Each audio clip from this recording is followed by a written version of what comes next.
ஊழியக்காரராகவோ ஒரு விசுவாசியாகவோ இல்ல ஆண்டவருடைய பிள்ளையாகவோ நல்ல ஆவிக்குரிய வாழ்க்கையில நம்ம இருக்கிறோம் அப்படின்னா முடியாத சோர்ந்து கிடக்கிற நம்பிக்கையற்ற இருக்கிறவர்களுக்கு நாம் சேர்த்து கொள்ளுகிறவர்களாய் காணப்பட வேண்டும். அவர்களை தேவனிடத்துல கொண்டு வருவதற்கு நாம் தூண்டுகோலாய் காணப்பட வேண்டும். அதனாலதான் அதே 15ஆம் அதிகாரத்திலே, ரோமர் 15ஆம் அதிகாரத்திலே முதல் வசனம் வாசிங்க.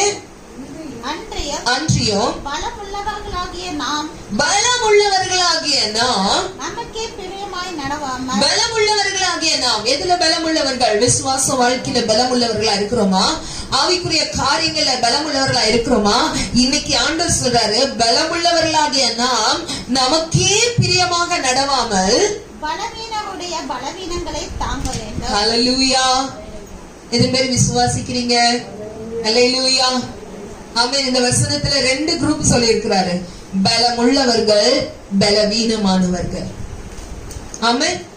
பலமுள்ளவனுக்காகிலும் பலனற்றவனுக்காகிலும் உதவிகள் செய்கிறது அவருக்கு லேசான காரியம் என்று சொன்னாலும், இந்த வசனத்தின் அடிப்படையில பலமுள்ளவர்களாகிய நாம் நமக்கே பிரியமா நடந்து கொள்ளாம பலவீனமானவர்களை என்ன பண்ணணுமா?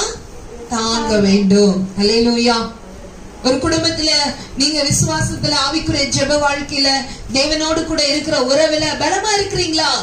மற்றவங்க பலவீனமா இருக்கிறாங்களா? மற்றவங்க அந்த அளவுக்கு ஜெபிக்கல, ஆண்டவருடைய அன்புல இல்ல, ரட்சிப்பின் அனுபவத்துல இல்ல, ஆவிக்குரிய அனுபவத்துல ஜெபிக்கிற ஆத்மாவா இல்லைன்னா நீங்க அவங்கள ஒதுக்கிட வேண்டாம், அவங்கள தள்ள வேண்டாம். ஆண்டவர் என்ன சொல்றாருன்னா, நீ பலமா இருக்கிறேனா பலவீனமானவங்களை நீ தாங்கு. ஹல்லேலூயா. ஹல்லேலூயா. இன்னைக்கு நிறைய பேர் என்ன செய்து கொண்டு இருக்கிறாங்க?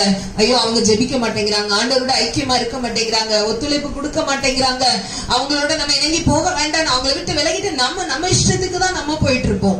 ஆனா கர்த்தருடைய வார்த்தை என்ன சொல்லி இருக்குன்னா, நீ பலமுள்ளவளா இருக்கும் பொழுது, நீங்க பலவான்களா இருக்கும் போது பலவீனமானவர்களை என்ன பண்ண வேண்டுமா? தாங்க வேண்டும். ஹல்லேலூயா. ஹல்லேலூயா. இன்றைக்கு ஒரு தீர்மானம் எடுங்க. உங்களுக்கு அறிமுகமானவங்க விசுவாசத்துல பலவீனமா இருக்கிறாங்களா? உங்களை சுத்தி இருக்கிறவங்க ஆண்டவரோட இருக்கிற ஐக்கியத்துல விலகி போய் இருக்கிறாங்களா? தேவனுக்கும் அன்புக்கும் அவளுக்கும் இணைப்பே இல்லாம இருக்கா? அவங்களுக்காக